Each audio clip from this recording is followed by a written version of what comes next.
इजलास के अंदर मैं जिस उन्वान के तहत गुफ्तगू करना चाहता हूँ चंद मिनट, वो है कामयाबी किन लोगों को मिलने वाली है। मेरे अजीज साथियों, इस वक्त अगर हम पूरी दुनिया के अंदर, सिर्फ हमारे हिंदुस्तान ही के अंदर नहीं बल्कि इनके अलावा और जो दिगर मुल्क हैं, हर मुल्क के लोगों का बस एक ही चाहत है कि वो दुनिया के अंदर एक अच्छा इंसान बन जाए। हमारे हिंदुस्तान की जनरेशन की अलग सोच है, लेकिन जब आप बाहर के मुल्कों पर नजर डालेंगे तो वहां की जनरेशन की एक सोच, उनका ज्यादा ध्यान, उनकी सोच पढ़ाई पर होती है, कामयाबी पर होती है कि वो फ्यूचर में आगे चलकर कैसे कामयाब हो जाएं। मेरे अजीज साथियों, और उनके अलग अलग मियार है, उनका अलग अलग कोर्स है जिसको इंसान अपनाता है और अपनाते हुए वो उस पर कामयाब हो जाता है। जैसे किसी की नज़र में वकील की पढ़ाई पढ़ जाना, वकील की पढ़ाई पढ़ के कोई इंजीनियर की पढ़ाई पढ़ के कोई IPS IAS ऑफिसर बन जाता है। इसी तरीके से कोई जज की पढ़ाई पढ़ के कोई फिल्म एक्टर बन जाता है, तो कोई क्रिकेटर के अंदर वो एक प्लेयर बन जाता है। मेरे प्यारे साथियों, और हम उसे कामयाबी भी समझते हैं जिसके अंदर गवर्नमेंट जॉब हो, अच्छा नौकरी हो, बैंक बैलेंस हो, हम समझते हैं कि हाँ ये कामयाब हो गया। अरे भाई, इसके पास सब कुछ है, माल दौलत, गवर्नमेंट जॉब, गाड़ियां तरह तरह की, हर कुछ मौजूद है, ये तो कामयाब हो चुका है। मेरे प्यारे साथियों, ये दुनिया की नज़र में कामयाब हुआ है, क्या ये अल्लाह की नज़र में भी कामयाब हुआ है? ये एक सवाल है, और इस सवाल का जवाब हम कुरान मजीद से करते हैं। इस चीज़ को जानने से पहले आप मकसद हयात को जान लीजिए ताकि समझने में आसानी होगी।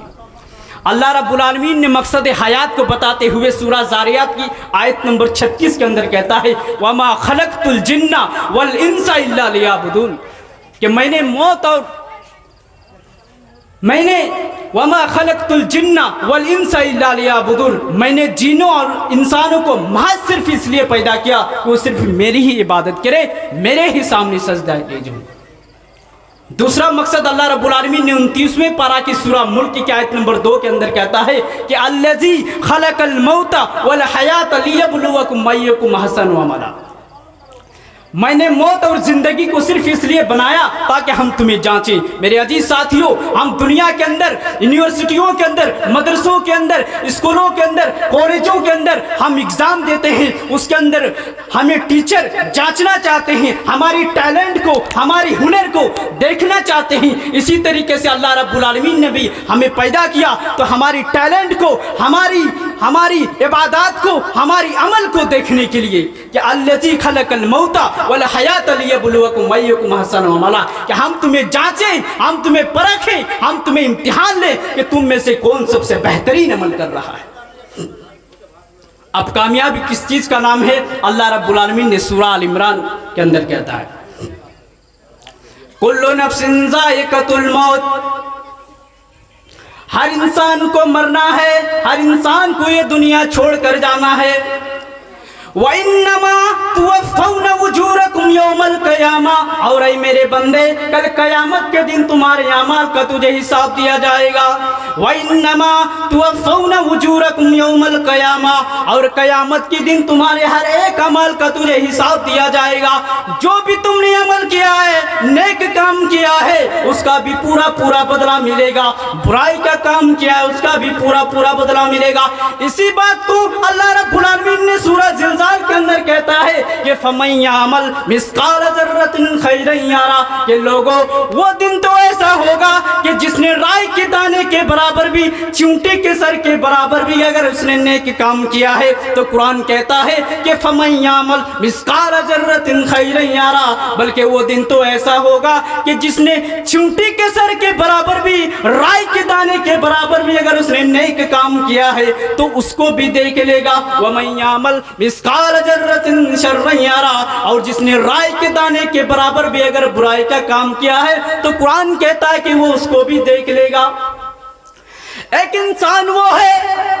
जिसने पूरी जिंदगी अल्लाह रब्बुल आलमीन की यानी उसने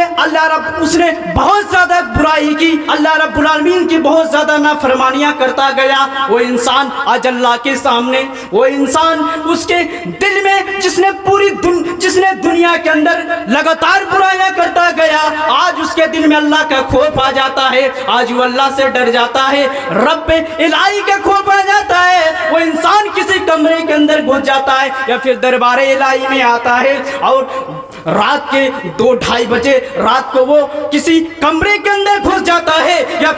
फिर मस्जिद दरबार इलाही में आता है और वो अल्लाह रब्बुल आलमीन के सामने गिड़गिड़ा रहा है, रो रहा है कि अल्लाह मुझसे बहुत बड़ी बड़ी खताएं हो गई हैं, गलतियां हो गई हैं, ऐ अल्लाह मैं बहुत गुनाहगार आदमी हूँ, मुझसे बहुत बड़ी बड़ी गुनाहें हो गए, खताएं हो गए हैं, ऐ अल्लाह मुझे माफ कर दे। आज वो इंसान अल्लाह के सामने खड़ा है, अल्लाह पूछ रहा है, आए मेरे बंदे, तुमको जो जिंदगी दी गई थी 60 साल 70 साल 80 साल की जो जिंदगी दी गई थी, उस जिंदगी के अंदर तुमने कौन से नेक अमल किए हैं? वो इंसान अपने सर को झुकाए हुए खड़ा है, उसको तो कोई नेकी याद नहीं आएगी। उस वक्त अल्लाह रब्बुल आलमीन याद दिलाएगा, आए मेरे बंदे, वो रात का रोना, वो रात का गिड़गिड़ाना जो तुम मेरे सामने रोया था, मेरे सामने तुम आंसुएं बहा रहा था, ये देख तुमने उसको दुनिया के अंदर भूल गया है। लेकिन अल्लाह कहता है कि फमन यामल मिस्काल जर्रतिन खैरन यरा, वो दिन तो ऐसा होगा